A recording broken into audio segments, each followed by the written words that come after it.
Assalamualaikum warahmatullahi wabarakatuh.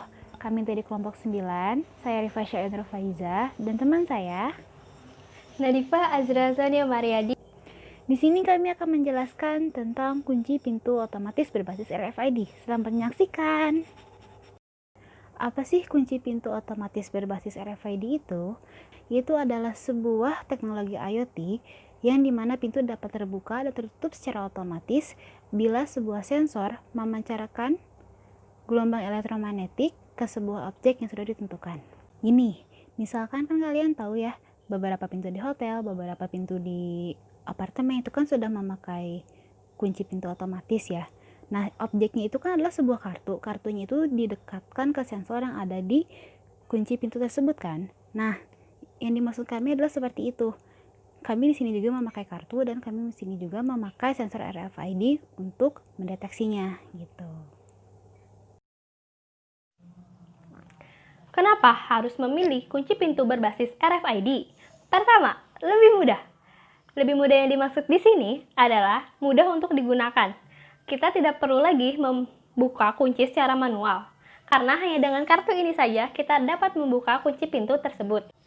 Yang kedua, berbasis IoT. Walaupun hanya dengan kartu ini saja kita dapat membuka kunci pintu otomatis, tapi tidak semua kartu dapat dibaca oleh RFID, karena hanya kartu yang terprogram yang bisa dibaca oleh tag RFID.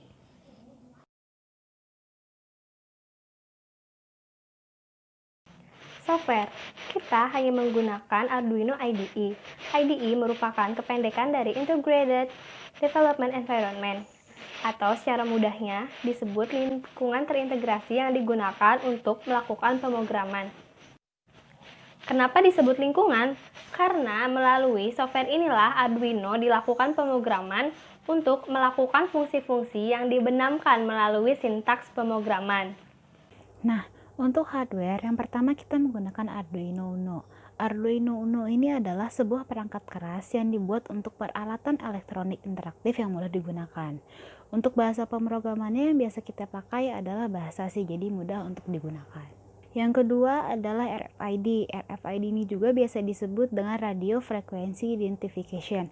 Nah, sensor ini biasanya menggunakan gelombang elektromagnetik untuk mengubah suatu data dari terminal ke objek yang sudah ditentukan.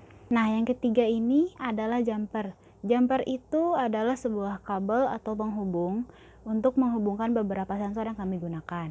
Yang keempat, kami menggunakan solenoid lock. Solenoid lock ini adalah sebuah solenoid yang dikhususkan untuk pengunci pintu secara elektronik. Nah, untuk cara kerja sistemnya ada dua. Yang pertama itu ada normally close. Normally close ini apabila diberi tegangan maka solenoid akan tertutup atau terkunci. Yang kedua ada normally open. Kalau normally open ini apabila diberi tegangan maka solenoid akan terbuka. Yang kelima kami menggunakan breadboard atau project board. Nah, breadboard ini biasanya dipakai untuk dasar konstruksi dari sebuah sirkuit yang merupakan bagian prototipe dari sebuah rangkaian elektronik yang belum disolder, jadi masih bisa diganti atau masih bisa diubah. Yang keenam, ada adaptor 12 volt. Adaptor memberikan tegangan atau aliran listrik kepada rangkaian, sehingga rangkaian dapat berjalan dengan semestinya. Ketujuh, LED. LED adalah komponen cahaya yang dapat memancarkan cahaya jika dialiri arus listrik. 8. Buzzer. Buzzer adalah komponen elektronika yang dapat mengubah sinyal listrik menjadi getaran suara. Ke-9, relay 5 volt. Relay sama dengan adaptor yaitu untuk memberi tegangan. Dan yang terakhir yang ke-10, LCD. LCD adalah suatu jenis media display yang menggunakan kristal cair untuk menghasilkan gambar yang terlihat. Ini merupakan blok diagramnya. RFID akan membaca tag, lalu mengirimkannya kepada Arduino. Arduino akan mengirimkannya kepada relay, solenoid lock, dan LCD untuk menjalankan tugasnya. Ini merupakan flowchart sistemnya. Jika RFID membaca tag dan ternyata tagnya salah, maka solenoid lock tidak akan terbuka. LED akan berwarna merah, buzzer akan berbunyi, dan LCD menampilkan tulisan danger. Dan jika tag yang dibaca oleh RFID benar, maka solenoid lock akan terbuka, LED berwarna hijau, buzzer tidak berbunyi, dan LCD akan menampilkan "Welcome home, sir".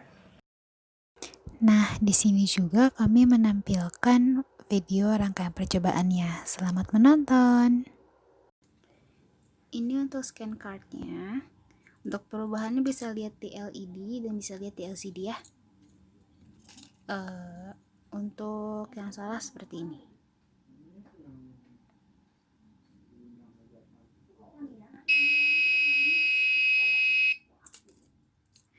Ini untuk benar.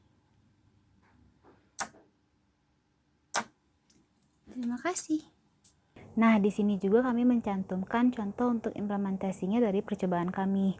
Mohon maaf kami tidak bisa melakukannya karena pintu kami tidak memadai untuk melakukan percobaannya. Silakan ditonton.